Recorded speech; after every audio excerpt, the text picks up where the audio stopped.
week you were convicted for 2 vending tickets. First of all, can you explain to us, what does it mean when you vend? Explain what that looks like. When I vend, what it looks like? Yeah.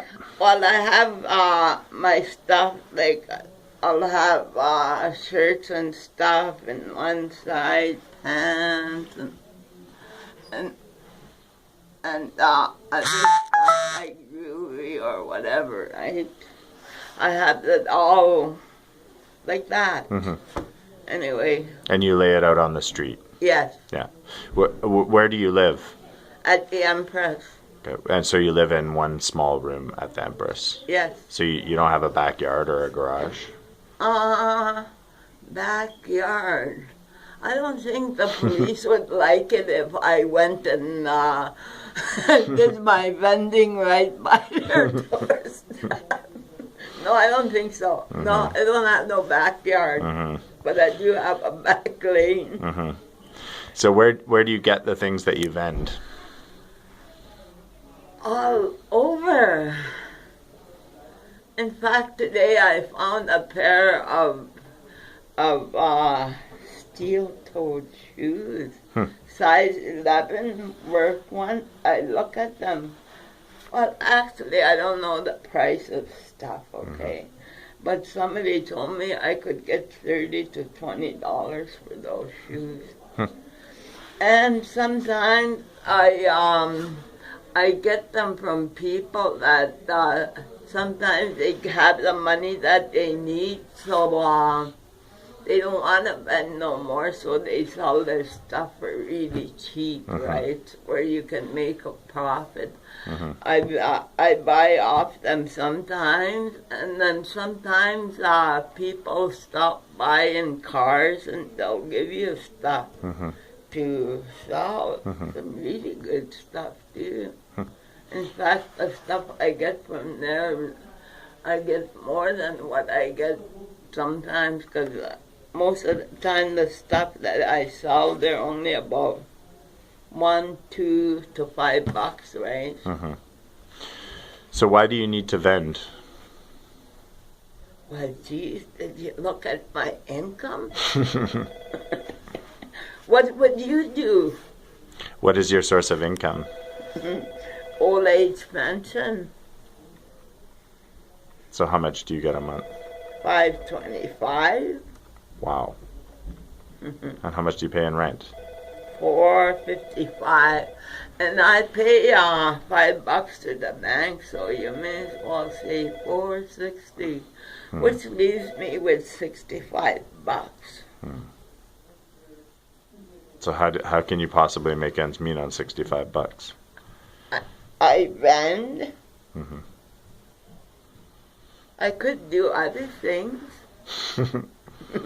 You do volunteer work at VANDU yeah, too, I right? do volunteer work too all over, right?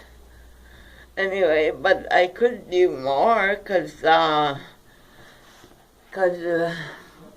gee, for one thing, I need weed every day, and I need pills every day, and I need to eat every day, you know?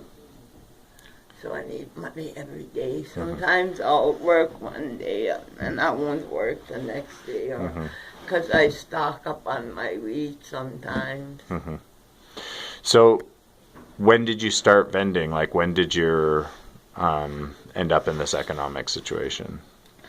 Just about the time that they said I was vending. I never used to vend because what I used to do is I didn't want to vend, but I'll give it to somebody to sell for me and I get half.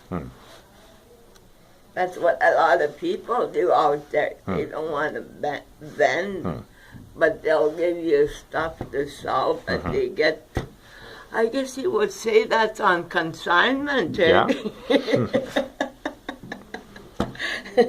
Yeah. How old are you now, Louise? I'm 71. And when did you stop working? Oh, just before my 65th birthday, I got sick. I was on medical leave. and I had cancer. Anyway, I was going to go back to work, you know, because my radiation treatments and my chemo, but I was still sick, but I know I would have worked, but I had a heart attack. So I got to take it easy. And tell us a bit about your work history before you had to leave for illness. Oh, I worked at Inside. I started off there as a volunteer, and then I became relief staff. Then I became full-time, and now I'm volunteer again. I'm back where I started. Gee. But I like it there, you know. What other types of jobs did you work throughout your life? Well, when I was younger, okay, I used to work in factories, restaurants, and I think that's it. But my last time I worked as a cook. So I worked at the Women's Center as a cook. For how many years? A couple of years. Then I worked for Recam. I used to cook there once a week for families and stuff. I got honorarium for that. Anyway, I cooked there for 2 years too. Yeah. And how about kids? Do you have kids? Yeah, I had 4, but I got 3 now. Yeah. So you raised 4 kids? Yeah. Oh. So you had kids too. But, you know, I had a lot of problems with my kids, though, because, you know, they were horrible kids. Anyway, I was in, New Westminster, you know. They had workers, you know, that take them out. So this woman told me, you know what? You got really good kids. I know they're bad, okay, he says, but one thing I can say about them is they got good manners, he told me. Like when they were taken out, right? But she didn't know what I went through while I was home alone with them. Anyway.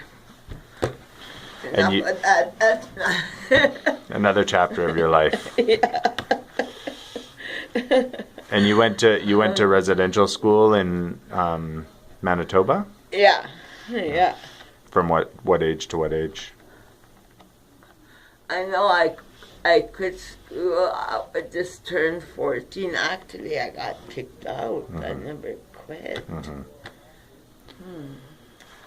So you have a long life of working, and now you're still working. Yeah, I started working after I got kicked out of residential school, right? I was 14. I supported myself since I was 14 years old. I lied about my age to get a job, eh? You know, long time ago, you just have to tell them, eh? They don't have... Like now, it's very hard to get a ID. You gotta send away for a certificate, everything, even the marriage license and driver's license, like that. You could just give any name and you got a license. Yeah.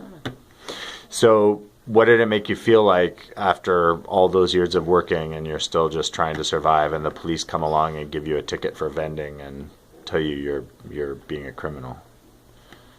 Oh, it don't bother me. I just sit and wait it out and set up again. You don't have a lot of choice, eh? Yeah. I did it 4 times one time. And geez, I got fed up. So, I got no money. So I went and cuffed a pack of smokes, right? I had to keep selling till I could make money to make money, right?